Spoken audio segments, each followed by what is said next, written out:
Black corporate worship is a collective occasion of what God has accomplished for the African diaspora community through Jesus Christ. People of African descent seek to experience God's Spirit via corporate worship rather than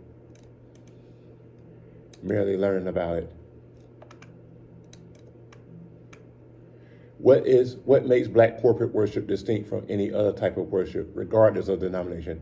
Regardless of denomination, giving honor and reverence to God is one of the core aspects of Black corporate worship. Aside from giving honor and reverence to God, several Black churches have experienced a role in the American civil rights movement. In addition to civil rights advocacy, most Black churches have served as a link to strengthen racial equality. What are the primary motivators of Black worship?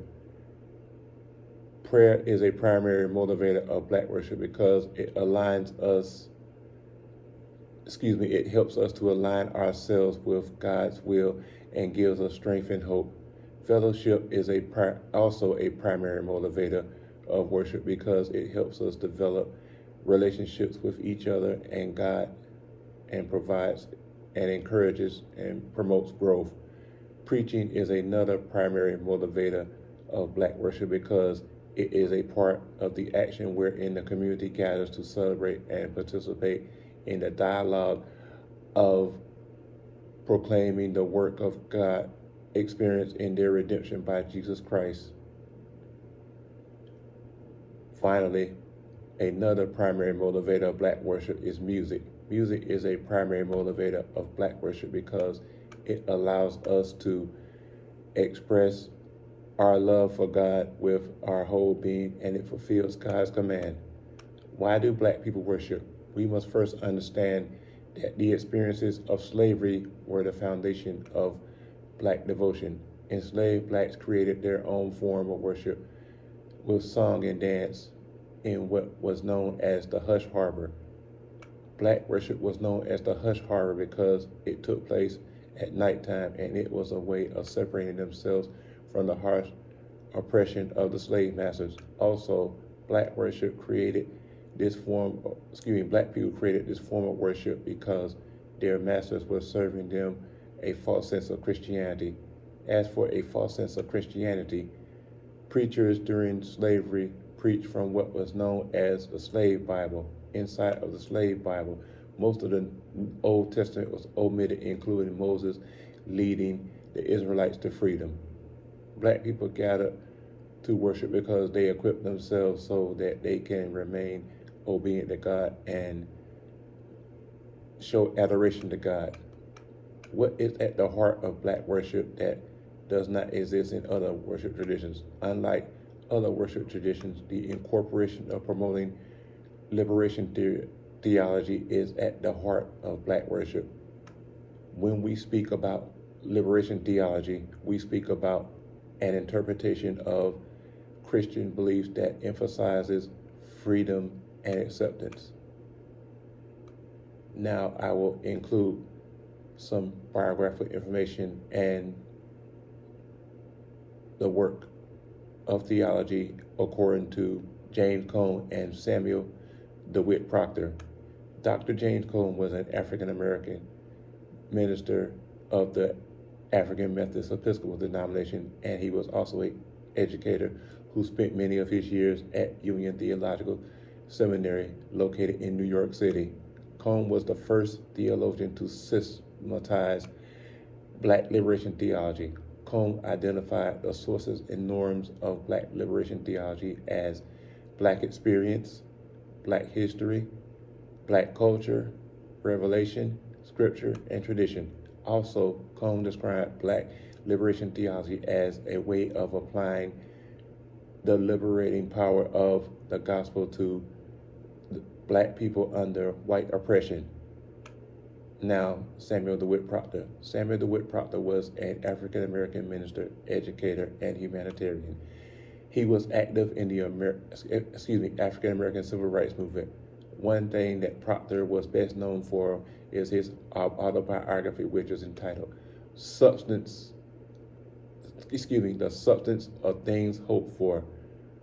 Proctor states in the substance of things hoped for with the following quote: I saw my task as an agent for change in the lives of individuals, as well as an agent for change.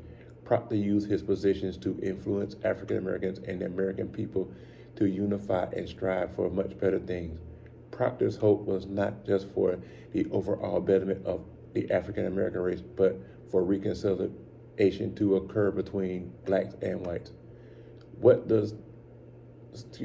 role does the black worship have in the life of the black church and black Christianity in America?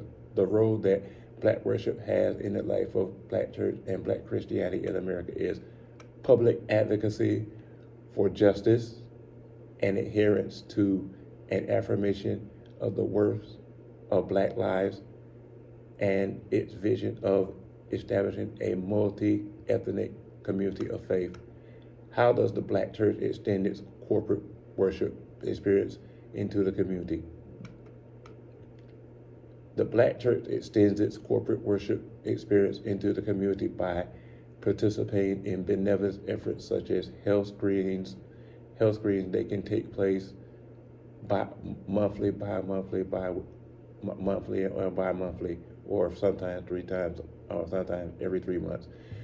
Resources for substance abuse counseling. Resources for substance abuse counseling will mean referrals to recommend treatment for those who may be struggling with drug addiction or alcohol addiction, acquiring food, and that benevolent effort, which refers to requiring food, requires setting up a food pantry for those people who are living on the margins, who are not able to buy groceries or who need emergency food, and utility bill assistance, which is help getting your bills paid, such as water, gas, and heat, and job fairs. Job fairs are incorporated to help people who are out of work look for a job, which is set up by a partnership of several companies. And clothing drives are drives that give clothes to people who don't have anything to wear or have a very limited number of pieces in their wardrobe. And advocacy for racial equality, which is standing up for the rights of people who feel like they have been discriminated against and people who just want to establish unity among people of other races. What dangers and pitfalls of black worship that, if not addressed and reimagined, may cause or may already be causing the black church problem? One is the denial of certain leadership roles for women. For many years, females have been passed over for certain leadership roles, such as worship leader. 2, the acceptance of potential members in the LGBT communities. Some of the members of a church may be same-sex oriented, and traditional principles may not accept them due to their cohesive belief in biblical principles. Is the black church worth fighting for?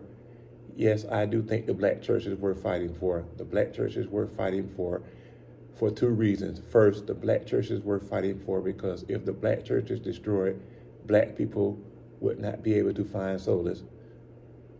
When I speak about solace, I am referring to black people getting a chance to find comfort and unite with other Christians by giving honor to God. Second, I think the black church is worth fighting for because the black church, if the black church were to be destroyed, black people would not be able to adhere to the continuance of paying homage and respect to the pioneers of the past who made it possible for black people to worship in a unified manner.